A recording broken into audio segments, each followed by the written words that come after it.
This last time when I was told that they had to validate my medication, I was just, I was upset.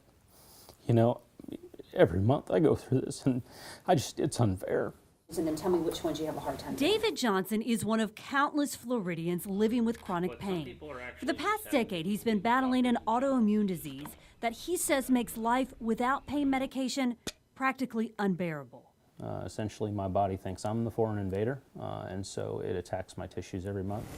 2 of his prescriptions are controlled substances. Getting them filled has become a nightmare.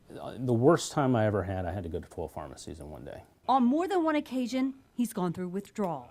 So who is to blame? That depends on who you ask. And that there is tremendous amount of finger pointing going back and forth. The DEA has maintained publicly that they do not restrict any of these substances. That Dr. Sanford Silverman says the problem started about 2 years ago. Legislation, he says, essentially put pill mills out of business, but also caused collateral damage. I think it's become a real public health crisis, and patients have died. Dr. Mark Rubenstein, a pain management physician, has testified on behalf of the DEA in pill mill cases. Now the pendulum has shifted the other way, where we're having a true access problem for patients who have legitimate medical needs. It's a conversation Jacksonville pharmacist Bill Napier, owner of Panama Pharmacy, says he has every day with patients. We had 2 patients I know of who got tired of the battle and committed suicide. I know the DEA says they don't set any quotas. My wholesaler says they set quotas in response to DEA pressure. Napier says he's being forced to ration medication. He came up with this checklist to determine which patients can get their pain medications filled. At his pharmacy, they must be over the age of 35, undergo a criminal background check, and their doctor must be vetted. They're just out of luck. Especially towards the end of the month, I have a lot of people that say, well, my pharmacy's out of it. And I try to explain that every pharmacy's out of it because every pharmacy has a quota. Special Agent Mia Rowe with the DEA says her agency is aware of the problem and concerned. But she is adamant the DEA does not set quotas for how much a distributor can sell to a pharmacy or how much a pharmacy can purchase from the wholesaler. I wish that we could say there was an easy answer, but we really don't know. Why? I think the DEA has become a convenient excuse for many pharmacies not to fill prescriptions.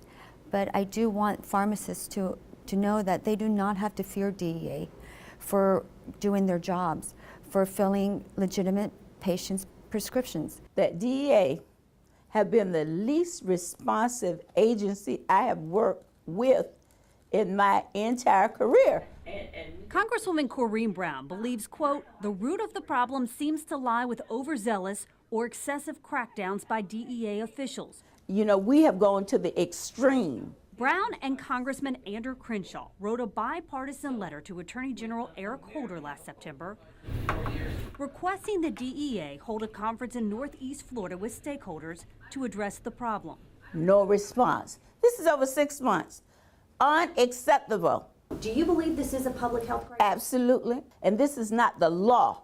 This is DEA interpretation. You know, part of the problem is that the DEA is not only a law enforcement agency, but they're also a regulatory body. And so they have an unprecedented amount of power. Johnson is now on a mission to fight for patients' rights.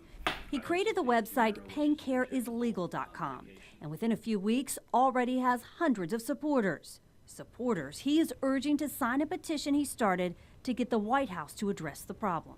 They should spend just one day in pain, in withdrawal, to know what it's like for people like me that have to go through that.